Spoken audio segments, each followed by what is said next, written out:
Today, we are bombarded with entertainment options, from cable channels to streaming services, YouTube, TikTok, not to mention live entertainment. But before the days of the internet, television, or even radio, it was large public spectacles that drew huge crowds. It is from this world that the Crash at Crush was born.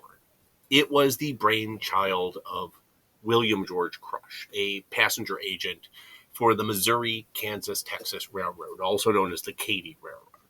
Katy had some old train cars they wanted to dispose of, and Crush took on the task of disposal with all the spectacle and flair of someone like P.T. Barnum. They chose a location 14 miles north of Waco, Texas, to create a pop up town, digging two deep wells and laying miles of track. Two engines were placed on the tracks facing each other, one painted green and the other red. Each had 6 cars attached to them, covered in advertising. The rest of the makeshift town was decked out in a carnival tent, games, medicine shows, and so much more.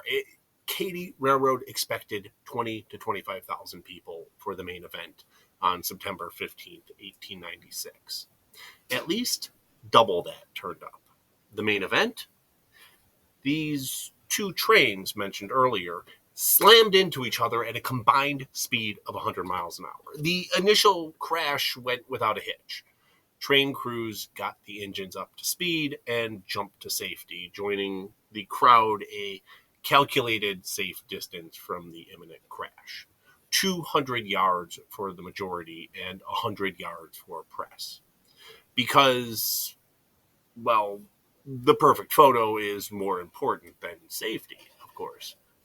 To the wonderment of the assembled masses, the trains collided in an explosion of metal and splintered wood.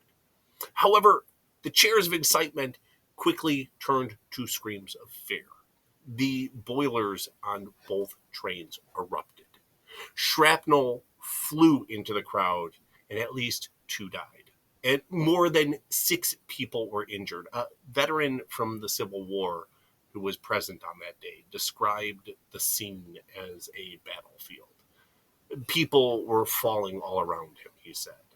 The heavy trucks lifted off the ground, and smoke and filled the air, and fire blasted skyward. The Katy Railroad was quick to recover their reputation. Many who were injured were given cash payouts or free rides for life. William Crush was fired on the spot, and the wreckage was cleaned up. Crush was later rehired because, despite the publicity stunt going tragically wrong, it resulted in international recognition and increased sales. He worked for the company for another 57 years. Other railroads tried to replicate their success, and the practice of crashing old trains into each other continued until the 1920s, when, due to the Great Depression, the practice was finally deemed to be a waste of money.